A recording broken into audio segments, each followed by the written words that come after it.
Yeah, so start by stating your name, what you do, and where you're from. Oh. Go? Okay.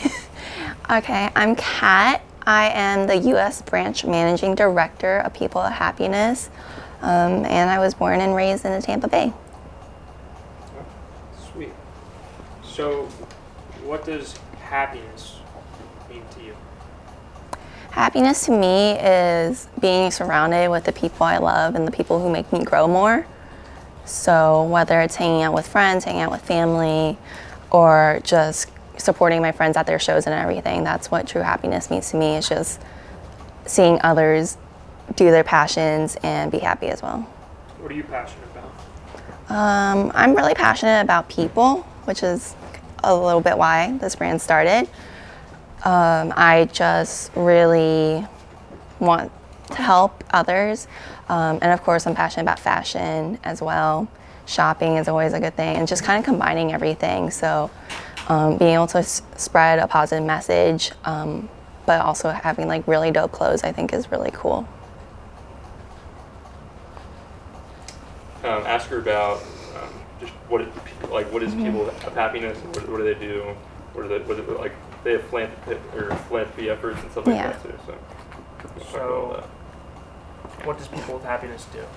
So People of Happiness started in 2020, right, like peak pandemic, and it was really a big effort in Indonesia to start like this mental health movement and the ability to help others and still, again, have super dope clothes. So me and my cousin started it, having two bases, one in Indonesia and one here, so that we can kind of grow the brand and grow as a community, even though we're miles and miles apart. So with People of Happiness, we do all of our apparel and everything, start to finish, starting from the fabric and then the cut, sampling, and everything. And so that way we know exactly where it's coming from and exactly where it's going. Literally no middleman, and so we know exactly what we're giving you, and we're assuring that it's a high quality, ethical way it's made. We also try to do philanthropy efforts, whether it's in the Indonesian community or the U.S. community. So in Indonesia, we've done our 1 meal, where we donate meals per purchase, as well as coordinate collaboration shirts or hats with other mental health organizations to give them the resources needed to spread that awareness.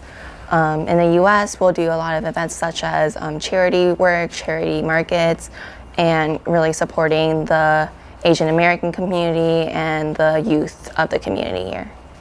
You touched a little bit on mental health. Does that stand out for anything for you?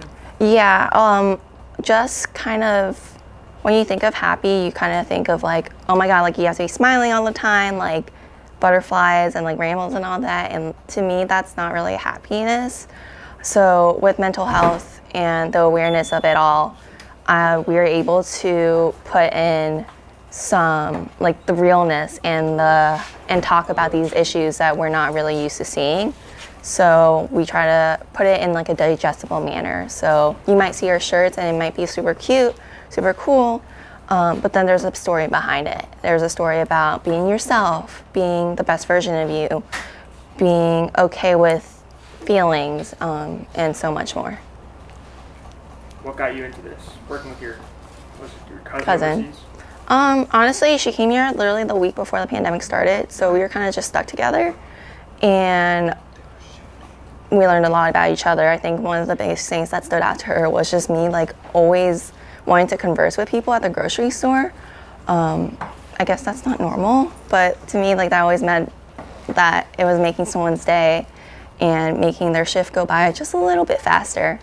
So just things like that, she was like, oh wow, and then going back to Indonesia, trying to shift that culture into a more friendly culture, into a culture that's more aware of feelings and not okay to have bad feelings, to be able to appreciate the good ones.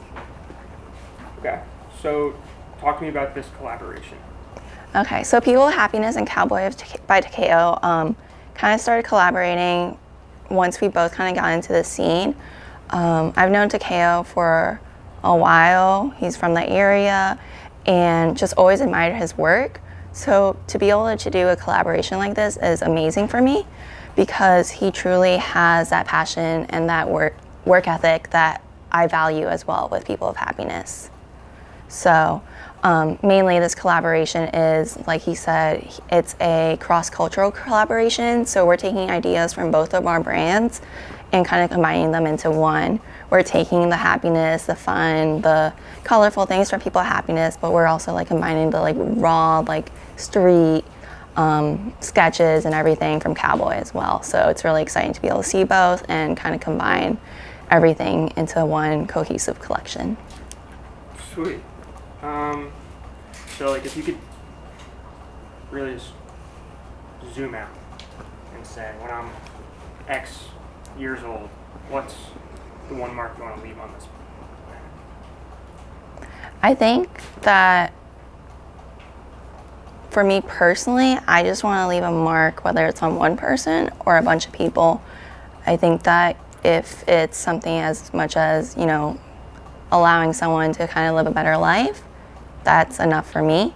I think as a brand, I really hope to impact a lot more larger communities who may not believe there's hope or believe that happiness is deserved. I want to reach out to those communities and let everyone know that happiness is deserved. You can be happy, you are happy, you're beautiful the way you are, and you can just kind of continue life with whatever passions you have. So, just like walk me through your day as best as you could. Okay, so we'll wake up early, go to the gym because running gives you endorphins, and that makes you happy. And then we'll go back home, eat some breakfast because I really love food, and then we'll just kind of start our day from there. So a lot of content creation, a lot of studying for school, and a lot of kind of meeting up with friends, whether it's work meetings, study dates, or lunch meetings, which are my favorite. Afterwards, we just kind of wind down, go home, spend time with the dog, and then around 9 p.m., 10 p.m., I get to have a collaborative FaceTime call with our team in Indonesia. So the time difference definitely is something that's difficult, but it's something that we're able to work out so that we can really collaborate and make sure that the brand is moving forward. Yeah. How do you know when the brand is moving forward? If you could just sum it up in a few words. I think the brand's moving forward when people notice it on the streets. People notice it when it comes up on Instagram or when they're gonna be at a market. I think just every single purchase, knowing that it's going towards something good is also just one thing that I know moves the brand forward, even if we're starting small. All right. Thinking of everything? Anything else? I think it was good. Really like that. Everything we need. Yeah. Sounds good. Good job.